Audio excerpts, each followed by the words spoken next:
जय हिंद। बिहार दरोगा previous year series के अंतर्गत हम लोगों ने 1717 का फर्स्ट शिफ्ट का पूरा क्वेश्चन कंप्लीट कर लिया। आज हम लोग 1717 का सेकेंड शिफ्ट का 25 क्वेश्चन देखने जा रहे हैं। वीडियो शुरू करने से पहले दो लाइन है आज का मोटिवेशन कि परेशानियों से कभी मत घबराइए, परेशानियों से कभी मत घबराइए।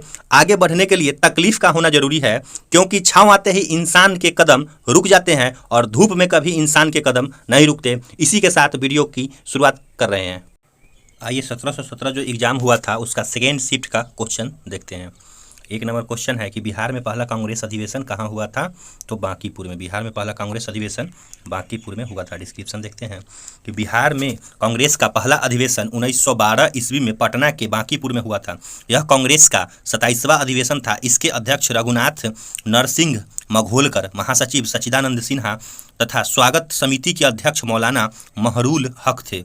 नेक्स्ट देखते हैं कि बिहार में 37वां अधिवेशन चितरंजन दास की अध्यक्षता में 1922 में हुआ था, जिसमें स्वराज पार्टी 1923 में इसकी स्थापना हुआ।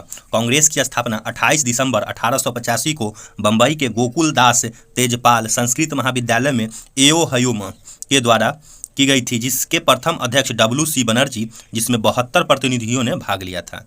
नेक्स्ट क्वेश्चन देखते हैं कि भारतीय औद्योगिक निवेश बैंक का मुख्यालय कहाँ है? तो कोलकाता में। भारतीय औद्योगिक निवेश बैंक का मुख्यालय कोलकाता में है। यह कंपनी अधिनियम की धारा 617 के तहत भारत की संसद के द्वारा 1971 में स्थापित किया गया था। बैंक का मुख्यालय कोलकाता में था और इसकी उपस्थिति नई दिल्ली, मुंबई, चेन्नई, बेंगलुरु, अहमदाबाद और गुवाहाटी में थी। यह बैंक भारत सरकार के स्वामित्व वाली वित्तीय निवेश संस्था थी, जो 2012 में भारत सरकार द्वारा बंद किए जाने तक संचालित थी। उद्देश्य परियोजना वित्त के लिए सावधि ऋण सहायता, लघु अवधि के गैर परियोजना समिति, वित्त पोषण, कंपनियों की कार्यशील पूंजी आदि है। 1857 से 1859 का प्रथम स्वतंत्रता संग्राम पुस्तक के लेखक कौन है? तो कार्ल मार्क्स और F एंगेल्स। देखते हैं डिस्क्रिप्शन। 1857 से 1859 का प्रथम स्वतंत्रता संग्राम पुस्तक के लेखक कार्ल मार्क्स और फ्रेडरिक एंगेल्स है। इसे नई यॉर्क डेली ट्रिब्यून के लिए लिखे थे। इस पुस्तक के संग्रह में विद्रोह से ठीक पहले की भारत की स्थिति के संबंध में लिखा गया था। नेक्स्ट देखते हैं कि अन्य महत्वपूर्ण पुस्तक और उनके लेखक कौन कौन है। First war of independent BD Savarkar, Vinayak Damodar Savarkar. The great revolution Ashok Mehta. Sepoy immunity and the revolt of 1857 RC Majumdar. 1857 SS Sen. Rebellion 1857 PC Joshi. History of Indian immunity TR Holmes. आगे देखते हैं, सब विदेशी लेखक हैं। College of the Indian mutiny sir Syed Ahmad Khan द्वारा लिखा गया। अब है पाइका नृत्य का संबंध किस राज्य से है? तो बिहार से। पाइका नृत्य बिहार से। यह नृत्य मुख्यतः उड़ीसा का है। पाइका का अर्थ है पैर सैनिक। यह सैन्य सेवा से बनी एक छोटी जाति है। यह एक युद्ध संबंधित लोक नृत्य है और कलाकार भाले और ढाले के साथ युद्ध के गठन में है। पाइका लंबे भाले का एक रूप है और पाइका शब्द युद्ध का प्रतीक है। इस नृत्य को उड़ीसा के साथ बिहार और झारखंड में भी प्रचलन है। नेक्स्ट देखते हैं कि इंडिया डिवाइडेड पुस्तक के लेखक कौन है? इंडिया डिवाइडेड पुस्तक के लेखक डॉक्टर राजेंद्र प्रसाद, राष्ट्रपति राजेंद्र प्रसाद की एक पुस्तक है। इसका प्रकाशन 1946 में हुआ था। इसे बांकीपुर जेल में लिखा गया था। इस पुस्तक के 6 भाग हैं। द्विराष्ट्र सिद्धांत, कम्युनल ट्राइएलिंग्स, विभाजन की योजना, ऑल इंडिया मुस्लिम लीग का पाकिस्तान पर संकल्प, मुस्लिम राज्य के संसाधन और पाकिस्तान का विकल्प। नेक्स्ट देखते हैं कि इंडियन विंग्स फ्रीडम पुस्तक स्वतंत्रता सेनानी मौलाना अबुल कलाम आज़ाद द्वारा लिखा गया। यह पुस्तक 1959 में प्रकाशित हुआ था। अनहैप्पी इंडिया, हैप्पी नहीं थे क्योंकि लाला लाजपत राय को बहुत मारा था, इसलिए हैप्पी नहीं थे। तो अनहैप्पी इंडिया के लेखक 1928 में लाला लाजपत राय ने उन्होंने निम्नलिखित प्रकाशित पुस्तक भी लिखी। मेरे निर्वासन की कहानी 1908 में लिखे थे और आर्य समाज 1915 में लिखे थे। चलिए नेक्स्ट देखते हैं कि संयुक्त राज्य अमेरिका एक हिंदू की छाप 1916 में लिखे थे। भारत पर इंग्लैंड का कर्ज 17 में। नेताजी सुभाष चंद्र बोस की किताब द इंडियन स्ट्रगल में भारत के स्वतंत्रता संग्राम की इतिहास है। इस बुक को साल 1998 में ऑक्सफोर्ड यूनिवर्सिटी प्रेस ने पब्लिश किया था।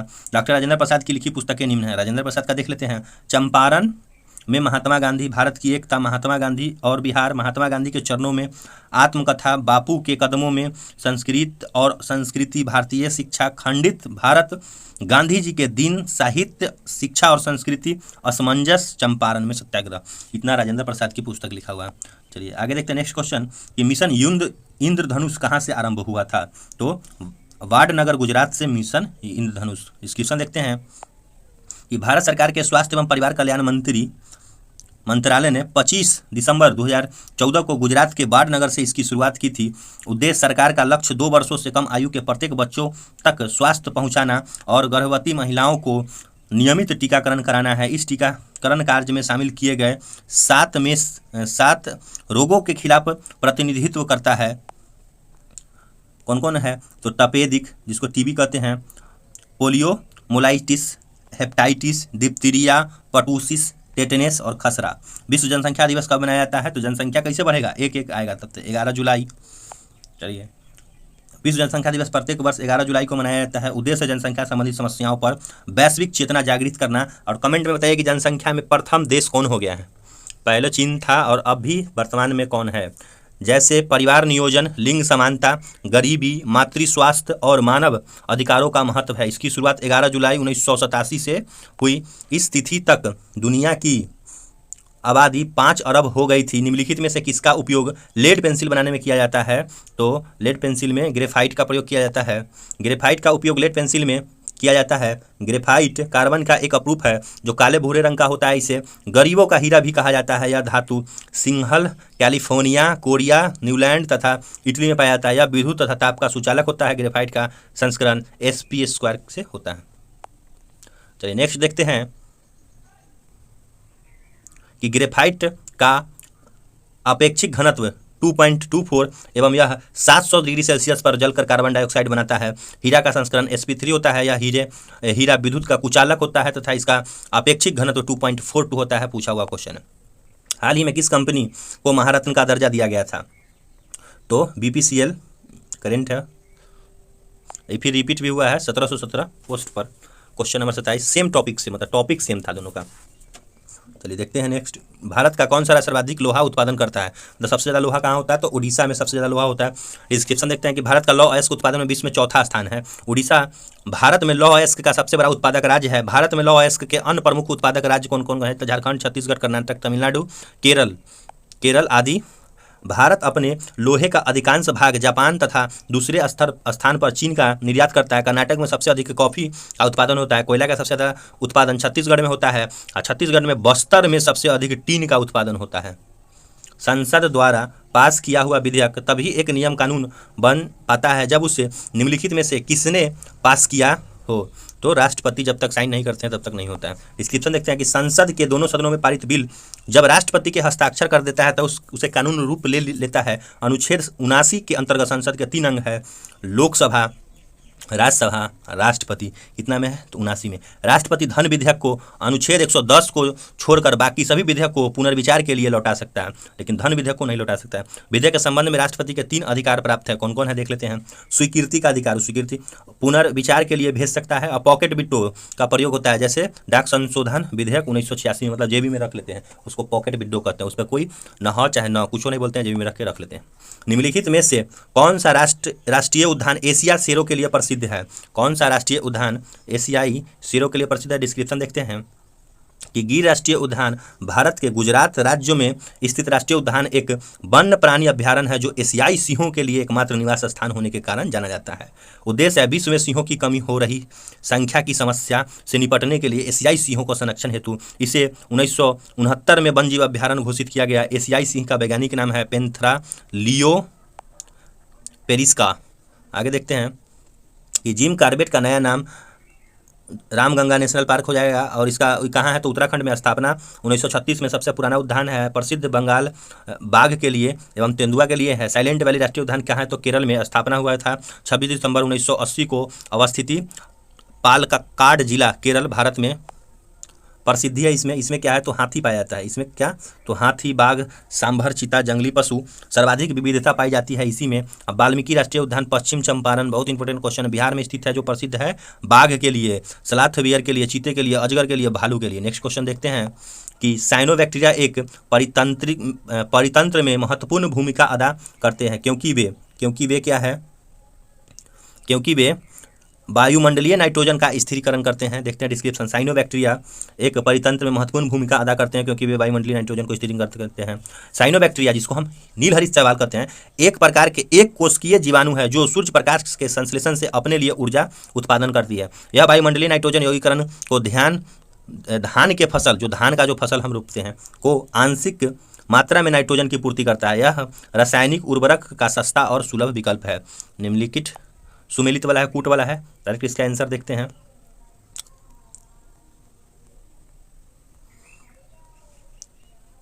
सिंध कोटडीजी, पश्चिम बंगाल का बालाकोट, दक्षिण बलूचिस्तान तो सरायकेला, हरियाणा में राखीगढ़ी।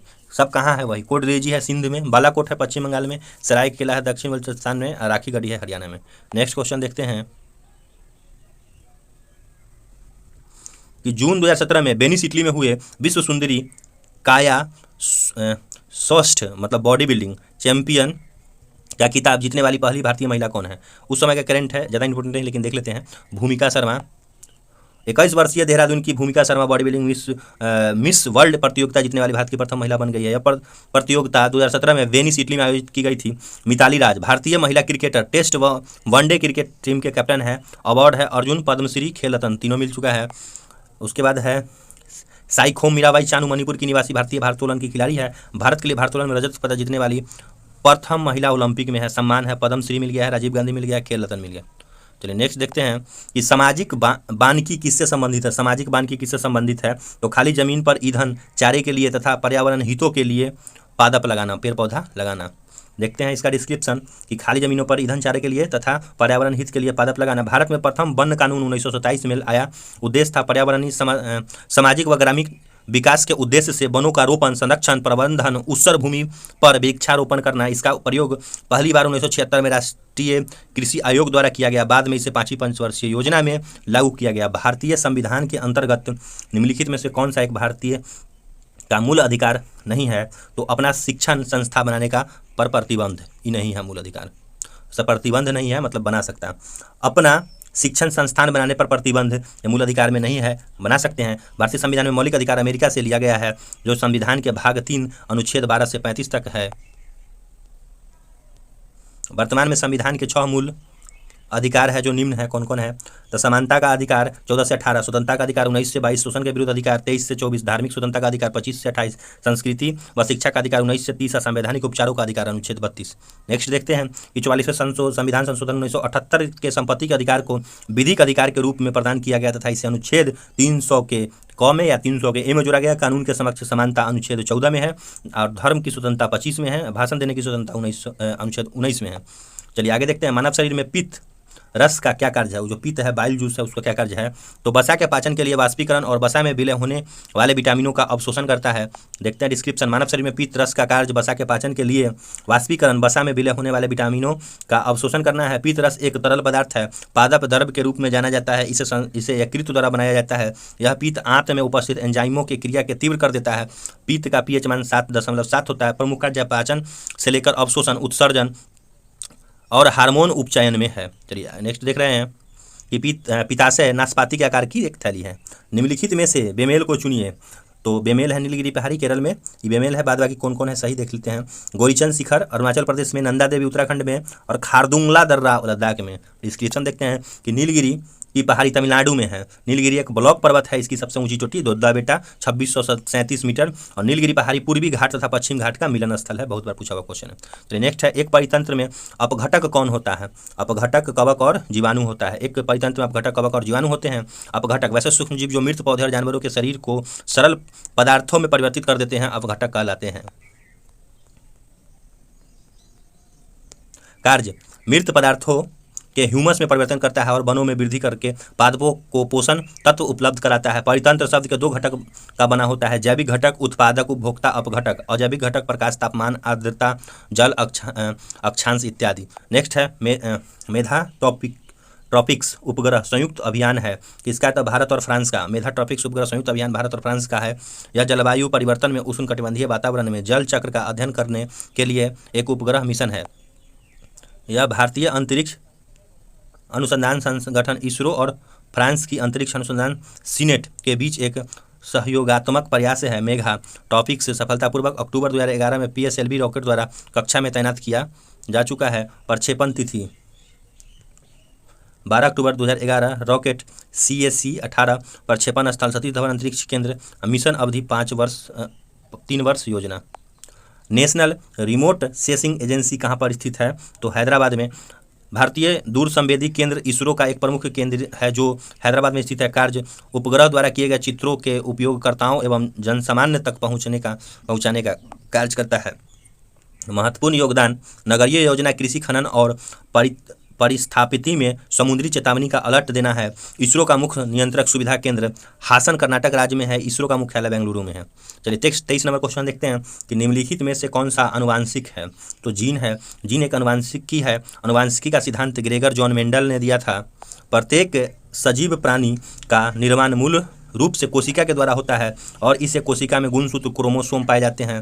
क्रोमोसोम की संख्या प्रत्येक जाति में निश्चित होती है। गुणसूत्र के अंदर माला के मोतियों की भांति कुछ DNA की रासायनिक इकाइयाँ पाई जाती है जिन्हें जीन कहते हैं। जोहानसन ने सर्वप्रथम 1909 में जीन शब्द का प्रयोग किया था। संतान अपने माता पिता से इन जीनों के माध्यम से विशेषताएं प्राप्त करते हैं। चलिए नेक्स्ट देखते हैं कि 1869 में स्विस रसायन फ्रेडरिक मिशनर ने पहली बार DNA की खोज की थी। इसका पूर्ण रूप है डीऑक्सी राइबोन्यूक्लिक एसिड। 1868 में स्विस रसायन फ्रेडरिक मिशनर ने पहली बार RNA की भी खोज वही की थी। इसका पूर्ण रूप है राइबोन्यूक्लिक एसिड। चलिए नेक्स्ट क्वेश्चन देखते हैं 24 नंबर कि सोना में डैश मिलाया जाता है। क्या मिलाया जाता है? तो सोना में तांबा और चांदी दोनों मिलाया जाता है। सोना धातु बहुत लचीला होता है, इसलिए इसे शुद्ध सोने के आभूषण नहीं बनाए जा सकते। उपयोग गहना बनाने में, कठोरता बदलने और तन्यता में, गलनांक बिंदु, रंग तथा अन्य गुणों के लिए इसे चांदी, तांबा, निकेल, जिंक, पैलेडियम आदि के साथ मिलाया जाता है। उसमें विशेषकर तांबा मिलाया जाता है, ज़्यादातर तांबा मिलाया जाता है। 24 कैरेट से लेकर 18 कैरेट तक आभूषण बनाए जाते हैं। 22 से 18 तक। 24 कैरेट का सिर्फ बिस्किट बनता है। सोने में तांबा और चांदी को मिलावट आवश्यक है, अन्यथा शुद्ध सोने से आभूषण नहीं बनबे नहीं करेगा। सिर्फ शुद्ध सोने से बिस्किट बनेगा। सबसे ज़्यादा आघात वर्धीयता तथा तन्यता सोने में पाया जाता है। और ये हमारा लास्ट क्वेश्चन है 25 नंबर कि चिमनी में धुआं किस सिद्धांत से बाहर निकलता है? तो संवहन द्वारा। चिमनी में धुआं संवहन द्वारा बाहर निकलता है। चिमनी का कार्य आग की ओर दहन वायु को खींचना और फ्लू गैस को स्मोक स्टेक के माध्यम से बाहर निकालना है। यह संवहन के सिद्धांत पर कार्य करता है। संवहन ऊर्जा के हस्तांतरण की एक विधि है। किसी तरल पदार्थ, गैस, द्रव और प्लाज्मा में अणुओं के समग्र हस्तांतरित द्वारा ऊष्मा का लेन देन होता है। विकिरण किसी पदार्थ का ऊष्मा किरणों के संचारण द्वारा सीधे गर्म होने को विकिरण कहते हैं। उदाहरणतः सूर्य से प्राप्त होने वाले किरणों में पृथ्वी को गर्म होना। और वाष्पीकरण यह एक ऐसा प्रक्रिया है जिसमें कोई तत्व या यौगिकीय गैसीय अवस्था में पाया जाता है। तत्व या यौगिक है वो गैसीय अवस्था में पाया जाता है। उदाहरणतः किसी तत्व यौगिक का द्रव अवस्था में गैसीय अवस्था में परिवर्तन। तो यहाँ पर हमारा 25 क्वेश्चन हुआ। वीडियो 25 क्वेश्चन का आप लोगों को मिलेगा, क्योंकि ज़्यादा बड़ा वीडियो हो जाता है तो आप लोग पूरा वॉच नहीं करते हैं, इसीलिए अब आज 25 क्वेश्चन हुआ। फिर शाम तक फिर 25 क्वेश्चन का वीडियो मिल जाएगा। तो वीडियो देखने के लिए बहुत बहुत धन्यवाद।